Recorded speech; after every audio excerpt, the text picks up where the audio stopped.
Hi guys, mushroom kurma எப்படி செய்யலான்னு பார்த்துடலாமா? ஜாரில் 2 சில் தேங்காய், 1 ஸ்பூன் உடச்ச கடலை, 1 ஸ்பூன் சோம்பு, 4லேருந்து 5 முந்திரி பருப்பு சேர்த்து தண்ணி விட்டு மைய அரைச்சிக்கோங்க. குக்கரில் எண்ணெய் ஊற்றி பட்டை வகைகள்லாம் சேர்த்து 1 பச்சை மிளகா, 1.5 பெரிய வெங்காயம் சேர்த்து நல்லா வதக்கிக்கோங்க. குருமாக்கு தேவையான உப்பு, 1 ஸ்பூன் இஞ்சி பூண்டு விழுது சேர்த்து நல்லா பச்சை வாடை போகிற வரைக்கும் வதக்கி எடுத்துக்கோங்க. 1 பெரிய தக்காளி கட் பண்ணி சேர்த்துருக்கேன். கூடவே 1 கை புதினா சேர்த்து நல்லா வதக்கிக்கோங்க.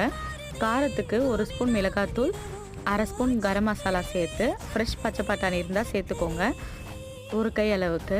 இப்போது கட் பண்ணி வச்சுருக்க மஷ்ரூம்ஸை சேர்த்து நல்லா ஒரு 2 நிமிஷம் போல் வதக்கிட்டு மசாலா ஒன்று சேர வதங்கி வரணும்.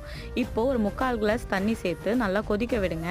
கொதித்த பிறகு அரைச்சி வச்சுருக்க தேங்காய் பேஸ்ட்டு கூடவே மிக்ஸி ஜாரில் தண்ணி சேர்த்து குருமாவில் ஆட் பண்ணிக்கோங்க. உங்களுக்கு குருமா எந்த அளவுக்கு வேணுமோ அந்த அளவுக்கு தண்ணி சேர்த்து குக்கரை மூடி 2 விசில் விட்டு எடுத்தால் டேஸ்டியாக மஷ்ரூம் குருமா ரெடி.